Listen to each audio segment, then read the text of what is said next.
Okay, आज आपण 8 महिन्याचा हेअर ट्रान्सप्लांटचा रिझल्ट बघणार आहोत. गुरुळे सर आहेत आमच्याबरोबर. हॅलो, मी संदीप गुरुळे, नाशिकमध्येच राहतो. माझे हेअर लॉस खूप होते आणि म्हणजे हेरिडिटी होती ती. नंतर मला सरांबद्दल 2-3 ठिकाणून मित्रांकडनं कळालं. त्यांनी पण केलं होतं आणि त्यांचा पण रिझल्ट खूप चांगला होता. त्याच्यामुळं मग मी सरांकडे 2-3 ठिकाणी चौकशी पण केली होती. सरांबद्दल मला नाशिकमध्ये चांगला रिपोर्ट मिळाल्यामुळे मी डायरेक्ट सरांकडे आलो. 8 महिन्यापूर्वी आपण त्यांचं फ्रंट आणि जो मिडल पार्ट आहे त्यासाठी हेअर ट्रान्सप्लांट केलेलं रिझल्ट आता तुम्ही बघू शकता. बिफोर सीइंग द रिझल्ट आपण त्यांचं जस्ट प्री ऑप्स एकदा इव्हॅल्युएशन बघू. If you could zoom in and show me आता त्यांचा हा प्री ऑप्सचा फोटो आहे. You can see this was front hairline completely thin झाली होती, प्लस इथे हेअरचं थिनिंग होतं आणि this was his front look that time. याच्यामध्ये आपण मार्किंग करतो. मार्किंग करत असताना आपण झिगझॅग मार्किंग घेत असतो. दिस इज द हे मार्किंगचे फोटो. त्याच्यात आपण 2 झोन केलेले आहेत.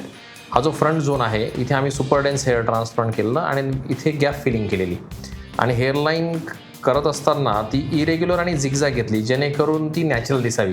सेकंड थिंग, ही जी टेम्पोरल लाईन आहे ही पण मागे गेली, ती पण आपण थोडंसं पुढे सरकवलेली आहे.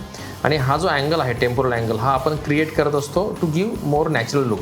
तर याला आपण ब्लंट केला, इथून जर घेतलं तर दॅट लुक्स आर्टिफिशियल. त्याच्यामुळे तो अँगल महत्त्वाचा आहे. सो ही opposite side this is further clear, you can see. So ही आपण तयार केली. याच्यात 2 झोन तुम्हाला दिसत असतील. मी इथे एक मार्किंग केली. This is the front line, this is super dense आणि इथे आपण गॅप फिलिंग केली आणि सायमल्टेनियसली थोडं टेम्पोरलला पण टाकलेत आणि इथून परत जे मागचे हेअर थिनिंग आहेत तो पण एरिया आपण कवर केला आहे. सो हे जे आहे त्यांच्या मार्किंगविषयी होतं आणि आता आपण डायरेक्टली एकदा रिझल्ट बघूयात. If you could zoom in you can see now. See this is the hairline. ही त्यांची हेअरलाईन आहे. हेअरलाईन जी आहे ही अगेन तर सिंगलमध्ये हेअर टाकलेत आपण, सिंगल अँड डबल स्ट्रँड्सचे hairs grafts. So you can see this is the irregular hairline आणि ते केस आहे ते खाली पडत आहेत. हेअरलाईन विजिबल नाही आहे त्याच्यामुळे नॅचरल दिसतं. सायमल्टेनियसली हा अँगल क्रिएटेड आहे. हे टेम्पोरलला पण आपण हेअर टाकलेले आहे जेणेकरून हे नॅचरल दिसावं म्हणून. You can see this is completely the density of the hairs. दिसतं आहे अगेन हेअर. ह्या साईडला सायमल्टेनियसली ही पण हेअरलाईन आपल्याला दिसते आणि हा अँगल क्रिएट केला आहे. So this is the front.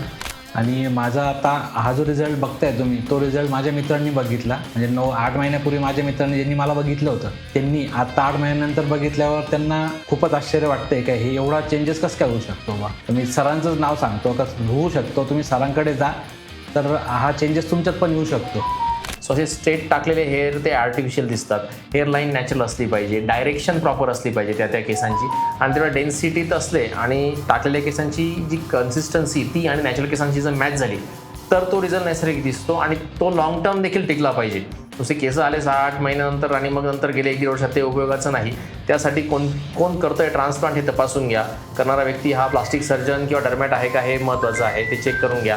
कोणती मशिनरी वापरली जाते आहे, कोण तुमचं OT सेटअपमध्ये होत आहे का, या सगळ्या गोष्टी तपासून जर तुम्ही ट्रान्सप्लांट केलं तर डेफिनेटली ही जी प्रोसिजर आहे ही एक सॅटिस्फॅक्टरी प्रोसिजर आहे, लाँग टर्म आहे आणि डेफिनेटली एक नॅचरल रिझल्ट जसा आता गुरुळे सरांना आला आहे तसा 100% एक नॅचरल रिझल्ट आपण देऊ शकतो.